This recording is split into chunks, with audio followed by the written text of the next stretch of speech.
Well, and so as a scenic painter, I think you've done it so long, but you've got to be on top of telling your scenic painter just how awesome they are all the time. Sure, sure, Because sure, it gets sure. in their head and they're like, "This is the third time I've had to paint this," Yeah, or and it's not always the designer's fault. Like there was, you know, I've got my paint elevations; they've been approved, everything's been approved. It gets painted, and the director could be like, "Well, I don't know if I like that. yeah, Can we get something?" yeah, And you're like, "Oh gosh, here we go." And yeah. so then you start doing additional work. But Sure. the scenic charge artist thinks they're done. They're like, okay, everything looks the way it's supposed to. We've signed off on everything. Oh no, I get to spend my night here.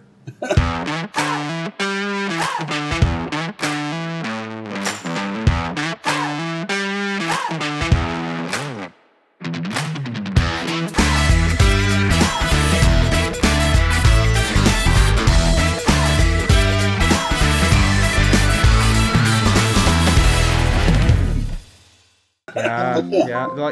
Like chart artists and props people. I feel like because they're always the last ones to like they actually get to work and their stuff. Like prop people are gonna have to wait until rehearsal. I mean, no matter how accurate your props list is, there's always gonna be changes. And the same thing for for scenic painting. Like you can turn in your paint elevations and your plans and everything, but if the shop gets delayed, the scenic painter cannot paint anything that is not being built, that is not built yet, right? And they're gonna be the last ones to touch the material, and the first one that people are gonna be like, "That's not painted right." Like, yeah, we know. Like, we had 12 hours to do this. Like, yeah, but it has to be done. Like, we're in tech, and this is not painted. It's Yeah, kind of and brutal. It's kind of well, and brutal then being you a get into situations where it's like, well, this isn't exactly what I want. And I try to be very like, if it's not exactly what I wanted, but it looks good, I'll be like, yeah, that's good yeah, enough, yeah, whatever. yeah, yeah, But but when they have to make those corrections and you're already in tech, then they have to work around the tech schedule, which means you know yeah, when, don't even put the ghost light out yeah, because yeah, I'm going to yeah. be here all night. Because that's the other thing. Like scenic painting takes a long time. I mean, it's prep time, it's execution time, and it's drying time, and you gotta factor all those in. Because I love when the note and rehearsal is like, oh, can we paint that chair a different color? Like, yeah, if we have 5 hours, right? Like it's like painting the chair is not gonna take the longest, but it drying to the point that it's gonna be usable, that's gonna take a while. So I think scenic painting is magic. As a lighting designer who has I did. zero talent for scenic paint, like the ability, and just like the things that I have gleaned over the years, right? But like the difference in like how you mix a spatter. So in one version, it like I can light it and it looks flat, and in a slightly different version, I can light it and it looks like the night sky, and it's like the difference in how much white paint is in that, and it's just like this is fascinating to me, Mm-hmm, and mm-hmm. also like I cannot, I can't do my job without it, and I appreciate it so much because like I can't Well, do it. how often does a designer like the scenic designer talk about color and how paint textures and stuff like that with you, while they're in the process? Like, do they come to you and be like, "Hey, I'm thinking about this color, but Mm. maybe we could go with this color. Which one do you like better? Which one are you going to have a more fun lighting?" I guess. Depends on the designer. Like I'm a big fan of designers who do that. Like, but I like to have an opinion. There's a sense with lighting that like there's like you come in later, right? And some of that is just like Mm-hmm, mm-hmm. historically lighting designers came in later, right? Or at Right. one point we didn't exist. Right? That was just Mm-hmm. all part of the design or the director's design or so like there are some folks who are like, oh, the lighting designer doesn't care. We'll just get there when we get there. And then there are other folks who will come in and be like, here's what I'm thinking. What do you think? And those are my favorite. Like we didn't get to finish it, but we designed all of Pride and Prejudice in 2020 for a theater, and my friend Dahlia and I were working on it, and it was the first show she and I had done together.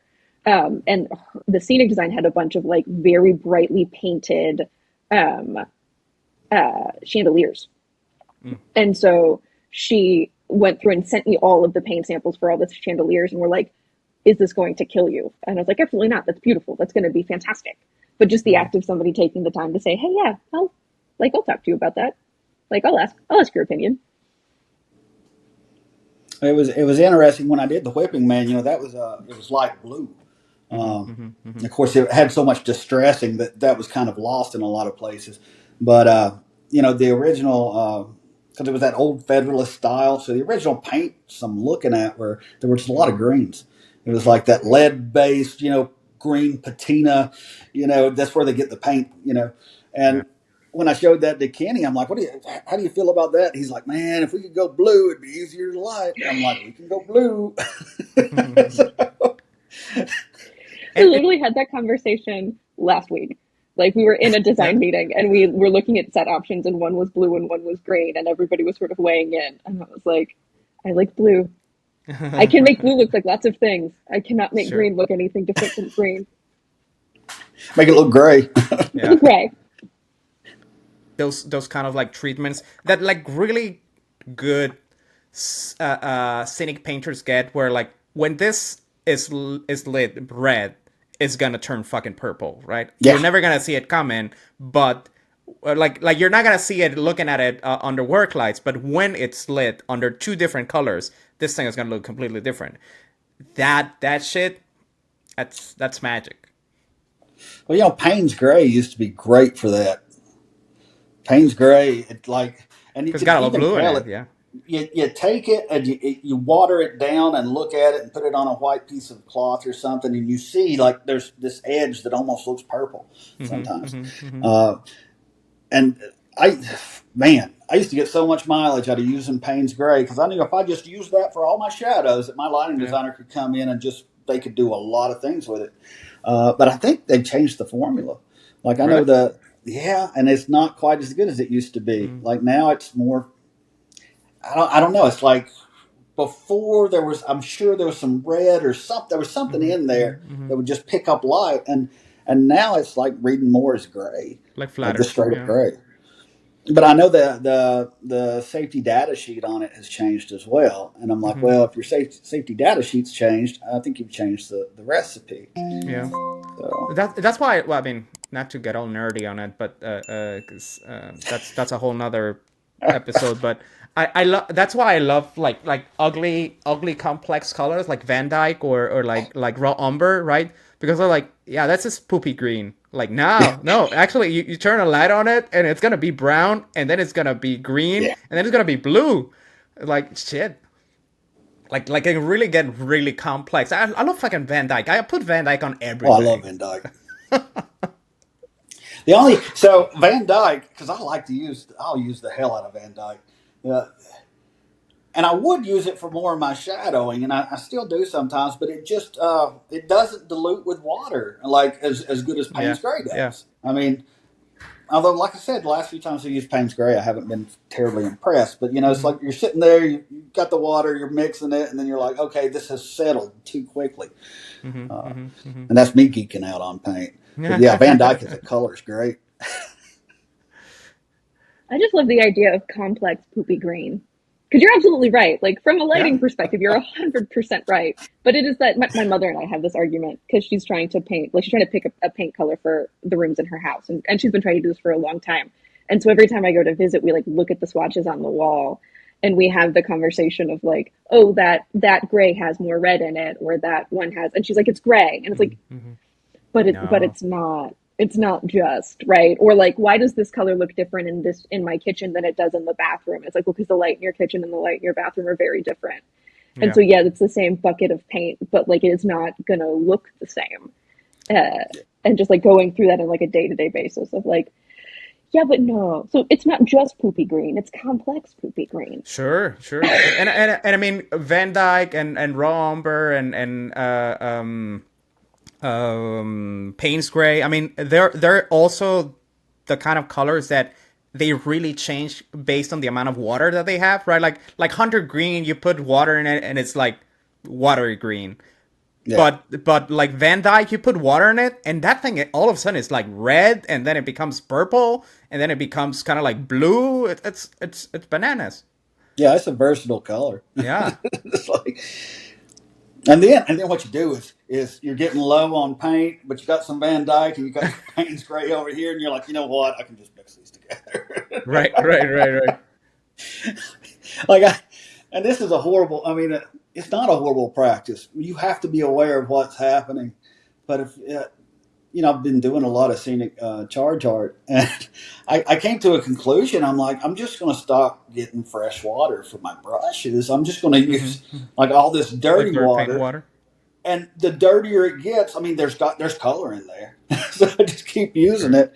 And of course, if you're Willy Wonka and you're like, oh no, you're polluting my chocolate, because I absolutely am. Like, I am polluting all the chocolate when I do that. Yeah.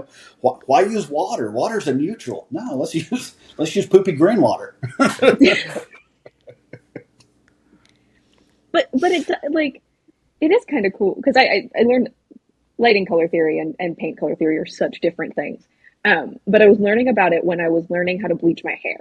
And I was talking to the hairstylist about it, about the way that you like strip color out and then how toners work, right? So like if your hair is sort of a yellower blonde, right, you put purple shampoo in it and it will get some of the brassiness out because the purple cancels out the yellow.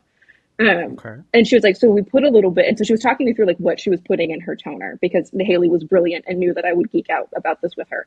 And so she was like, yeah, so we're going for cold silver. So I'm going to add a little bit of this gold. And I was like, wait. I thought we just spent 2 hours trying to get the gold out of my hair. And she was like, yeah, but if I don't put it back in, then it won't reflect the light correctly. And so it will feel flat because it's missing, right? Light's hitting it and there's nothing to bounce that light back to say, hey, that color is there. So the more you have this like dirty paint water or you've got these complex colors, it's like that little bit that's in there. You would never have known that there was gold in my hair, but it made it look full dimensional as opposed to sort of like just dropping off at the end. Sure. And I was like, that's fascinating. And that makes sense across like anywhere where you're working with color. Yeah. Well, I think that's why, like, to me, just in general, if I'm designing a set, I mean, I prefer for that set to look old, lived in, deteriorated, whatever. The more paint I can put on that set, the more washes, the more glazes, and then I get it all done and I come through with a sprayer with Van Dyke Brown that's watered down and I just spray everything a little bit. I'm just throwing color on it because then when you light it, it's amazing. But, if you're sitting there and it's like, well, I'm designing, like something that's very pristine, very, very modern, Yeah. no textures, making it look like an eye store, Minimalistic shit. Yeah. I mean, that's hard. Yeah. That's hard because you're not working with a lot. That's the Chris Pickard school of thought right there, man. Shout out BC. Right? Yeah. And he's not wrong. I mean, no. I still do the same thing. Like I go in with my sprayer at the end when everything's been painted, and I just like spray here and there, do the grinding, and it makes a ton of difference. It makes my life better. I will say that. Like I was spoiled the entire time we were in school because like going out into the world where people don't do that all of the time, and then a director's like, well, that wall looks really flat. Could we make it not? And they're looking at me because I'm shining light on it. And it's like, I mean, I can put a gobo on it. Like there are ways that we can work on this. But I swear if we just sprayed it down with a little bit of brown goopy water tonight, when we come back, it will look better. But, and if you look at a lot of community theater, and I've seen some excellent examples of community theater, belong to these Facebook pages where people are posting their work, and you see beautiful stuff. They're actually doing a great job with it. But then it's like, well, okay, so we're in a room, and the walls are this color, burgundy, whatever, and they've used a roller, and they put it up, and then they've walked away because that's what you would do in your house. Yeah. That's the way we're in a house. This is the way I would paint my walls in my house. Right. And it gives the lighting designer nothing to work with. Like all they need is a Hudson sprayer and some poopy brown water, and all of a sudden it's great. It's brilliant. And again, it's another one of those things where like, yes, that's what would happen in real life, but in theater you kind of like have to fake real life in order for it to look real, right? Because yes, I'm looking at your wall behind you, Jason, and it looks flat, right? But if I saw that on a set, I'd be like, yeah, it needs texture, right? Like it needs something. It looked horrible. Yeah, and I mean, there's an old Simpsons episode where I don't even know what the hell's happening, but they're Oh, they're filming a movie in their house, right? And Homer is like, "Oh, I always wanted to be in a props department in a big movie, right?" And there's a bunch of like like fat greasy guys just like resting against the truck, and they're like, "So what are you painting those horses?" They're painting some horses like cows, and like, "What are you painting horses?" Like, "Oh, because like real cows don't look like cows on film, right?" Like, "So what do you do if you need a horse?" "Oh, we just tie a bunch of cats."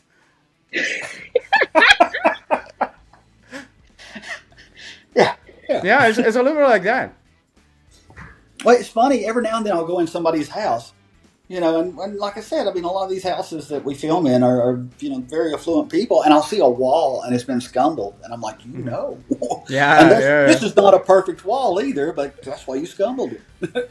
But it looks great, and to me, I'm like, as fast as you can scumble, why yeah, aren't more walls in people's yeah, houses yeah. done with a scumbling technique? Why aren't you doing more? Yeah, more. It just adds depth to whatever. Yeah. I don't want to geek out on paint. Uh,